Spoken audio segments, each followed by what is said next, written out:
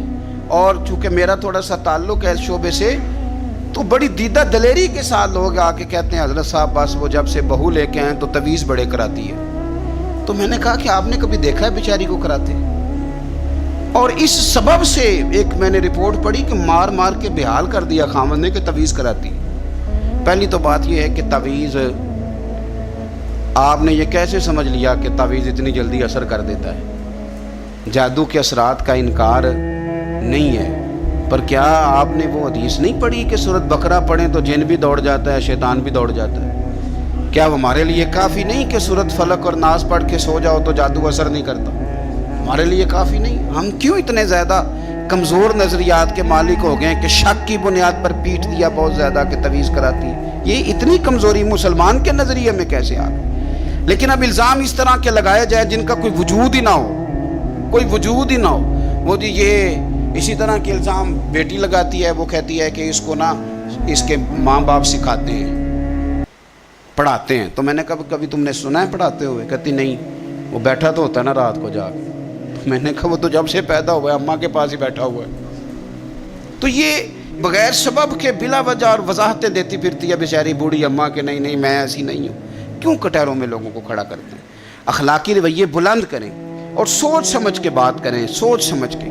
حضرت سعد بن ابی وقاص، حضور صلی اللہ علیہ وسلم نے کتنی اس شخص کی عظمتیں بیان کی، عشرہ مبشرہ صحابی ہیں، لیکن آپ پر ایک شخص نے نا 3 الزام لگا دیے. اور شاید میں نے پہلے بھی کہا تھا کہ لوگ بڑے سیانے ہیں، کعبے کے اندر سے مٹی لے کے بت بنا لیتے ہیں. اور یہ کسی کو کیسے معاف کریں گے؟ انہوں نے تو جناب مریم سلام اللہ علیہا پہ بھی الزام لگا دی، حضرت عیسیٰ کی والدہ مریم پہ. وہ کسی شاعر نے کہا تھا مخلوق تو فنکار ہے اس درجہ کے پل بھر میں، سنگے در کعبہ سے بھی اصنام تراشے، اور تم کون ہو کیا چیز ہے داغ قبا بھی. لوگوں نے تو مریم پہ بھی الزام تراشے. یہ معافی دیتے ہیں کسی کو؟ بس ہو گئے پیچھے تو ہو گئے. 3 الزام حضرت سعد بن ابی وقاص پہ لگا دیے. پہلا الزام یہ لگایا کہ حضرت سعد بن ابی وقاص جو ہیں یہ مال غنیمت برابر تقسیم نہیں کرتے. اور دوسرا الزام یہ لگایا کہ لشکر اسلام کو بھیج دیتے ہیں، خود ساتھ نہیں جاتے. اور تیسرا الزام یہ لگایا کہ مقدمات کے فیصلے میں عدل سے کام نہیں لیتے. ایک یہ کہ یہ لشکر کے ساتھ خود نہیں جاتے، ایک مقدمات کا فیصلہ عدل سے نہیں کرتے، اور تیسرا یہ کہ یہ مال غنیمت عدل سے تقسیم ہے. حضرت سعد بن ابی وقاص کو بڑی تکلیف ہوئی، ہاتھ اٹھائے، کہا اللہ اگر یہ جھوٹا ہے نا تو اس کی عمر لمبی کر دے، اس کے فقر میں اضافہ کر دے، اسے فتنوں میں مبتلا کر دے. دعا کر دی، بات ختم ہو گئی. حضرت سیدنا عبد الملک بن عمیر تابی بزرگ ہیں رضی اللہ تعالیٰ عنہ، فرماتے ہیں میں نے اس بوڑھے کو دیکھا جس کے لیے حضرت سعد بن ابی وقاص نے دعائیں کی تھیں. اس نے 3 الزام لگائے تو آپ نے جواب میں 3 دعائیں دی. آپ نے کہا اے اللہ اس کی عمر لمبی فرما، فقر میں اضافہ کر، اسے فتنوں میں مبتلا کر. آپ فرماتے ہیں میں نے اسے دیکھا اتنا بوڑھا ہو گیا تھا، کمر جھک گئی تھی، یہ بھمیں اس کی آنکھوں پہ آ گئیں، چلا نہیں جاتا تھا. اور کبھی وہ مالدار ہوتا تھا، پر حضرت سعد بن ابی وقاص کی دعا نے اتنا پیچھا کیا کہ در در کی بھیک مانگنے پہ مجبور ہو گیا. اور بڑھاپے میں بھی اس کے فتنے کا یہ عالم تھا کہ ضعیف ہو گیا ہے، عورت کی خواہش رہی نہیں وجود میں، لیکن پھر بھی راہ جاتی عورت کو چھیڑ دیتا تھا. اور یقیناً پھر اس کی وجہ سے وہ مار کھاتا تھا چوکوں اور چوراہوں میں. تو لوگ اسے کہتے تھے کہ تو اس عمر میں بھی باز نہیں آتا. تو وہ کہتا تھا میں تمہیں کیا بتاؤں، سعد بن ابی وقاص کی دعائیں میرا پیچھا کرتی، وہ میں نے ان کو تکلیف دی تھی تو آج تک میں فتنے میں مبتلا ہوں. فتنے میں کہ میں جاتی جاتی خاتون کو پتہ نہیں مجھے کیا ہو جاتا ہے، اور پھر مجھے بے عزتی کا منہ دیکھنا پڑتا ہے اور رسوائی کا. تو کیوں لوگ بد دعائیں لیتے ہیں، اور کیوں کر کے لوگ اتنا سخت اپنے آپ کو بنا لیتے ہیں کہ وہ نیک صالح اور پاک لوگوں کے بارے میں بھی ان کے نظریات اس طرح کے ہو جاتے ہیں. خدا را زندگی میں بڑی تکلیفیں آ جائیں گی اگر ہم ان چیزوں سے نہیں بچیں گے. یاد رکھیں جیسا کریں گے پھر ویسا بھریں گے. بولیں بھی سوچ کے، چلیں بھی سوچ کے، مخالفت بھی کریں تو سوچ کے، اور اتنی جتنی کسی کی بنتی ہے. الزام بھی لگائیں تو خدا را اللہ سے ڈر کے، فٹافٹ نہیں، جلدی نہیں۔ آپ ہر چوتھے بندے کے بارے میں لوگ نہیں کہہ رہے فلانا پیسے کھاتا ہے، یہ آپ نے دیے یا آپ گواہ بنے جب وہ کھا رہا تھا، آپ نے یہ کیسے بات کر دی؟ تو ہم تیزی کے ساتھ اس طرح کے اعمال اکٹھے کر رہے ہیں کہ جو ہمارے لیے اذیت کا سبب بنیں گے۔ میرے رب نے فرمایا احسان کرو، نیکی کرو تاکہ بدلے میں تمہیں بھی نیکی ملے۔ حل جزاء الاحسان الا الاحسان، کیا ہے نیکی کا بدلہ سوائے نیکی کے؟ اپنی زندگی میں کوشش کریں کوئی بد دعا نہ لیں، کسی کو اتنی تکلیف میں مبتلا نہ کریں کہ پھر وہ رب کریم کے دروازے پہ جھکے اور ہمارے لیے وہ بد دعائیں کرے۔ اللہ کے حضور حاضر ہوں، کوشش کریں کہ بھولے سے بھی کسی شخص کو ہماری وجہ سے تکلیف نہ پہنچے۔ اللہ ہمیں سمجھنے کی توفیق عطا فرمائے۔